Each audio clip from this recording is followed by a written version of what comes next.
खुलुमबाय BTR news चेनेलाव गासैखौबो बरायबाय। आंनि चेनेलखौ साबस्क्राइब खालामदो आरो बे खाथिनि बेल आइकन बेलखौबो थुनानै होदो जाहाथे गोदान भिडिअ हगारनो सिगांग्रो नटिफिकेसन सौहैनाय बायदि।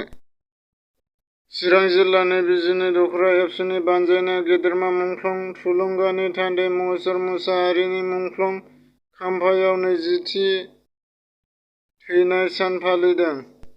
बर' हारिजों सोमोन्दो थानाय आमोल दिमोल बादायलायनायखौ मैया क'क्राझार जिल्लानि रायमनबिल लङा इरेक्शनआव लानाय जादों।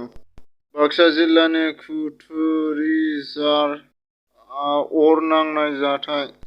बर' हारिनि सोमोन्दो थानाय आमोल दिमोल गेलेनाय बादायलायनाय हाबाफारि। बर' हारिमुजों सोमोन्दो थानाय बे गेलेनाय बर'नि गेजेराव गोलाव सम गोमानानै दंमोन। नाथाय मैया बर' गेलेमु आफादखौ सामलायलांनाय BIGA थामहिनबा बड' इन्डिजिनियाम गेम्स एन्ड स्पेशल बादायलायनायाव मैया क'क्राझार जिल्लानि लङा इरिगेट्स रायबिल सानसब ब्रह्मनि गोसोखां आमोल दिमोल गेलेनाय बादायलायनाया फिन जोनोम मोनफिनबाय आरो बे गेलेनायखौ नायनो बिटिआरनि दाब दाब जायगानिफ्राय फैनानै रोजा रोजा सुबुंफोरा नायनो थाखाय बुंफबजोबदों।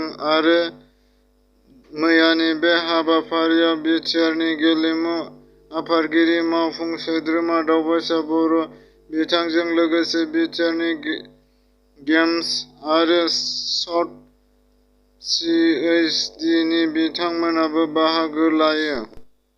आरो बाहागो लानायजों लोगोसे बर' हारिजों सोमोन्दो थानाय आमोल दिमोल गेलेनायखौ बेबायदि फिन जोनोम होनायखौ गोजोननाय मोन्दों होननानै फोरमायो। 4 नबेम्बरनिफ्राय डिमाकुसियाव अल आसाम लीग डाइरेक्ट-एड जननि जोलुर गेलेनाय मोनाबिलिनि 5 रिंगानिफ्राय जागायजेनगोन। बाक्सा जिल्लानि बोरिखादङा गामियाव फाग्ला दैमानिफ्राय हाग्रा फालो फालो मैदेरजों JCB जों होखारदों।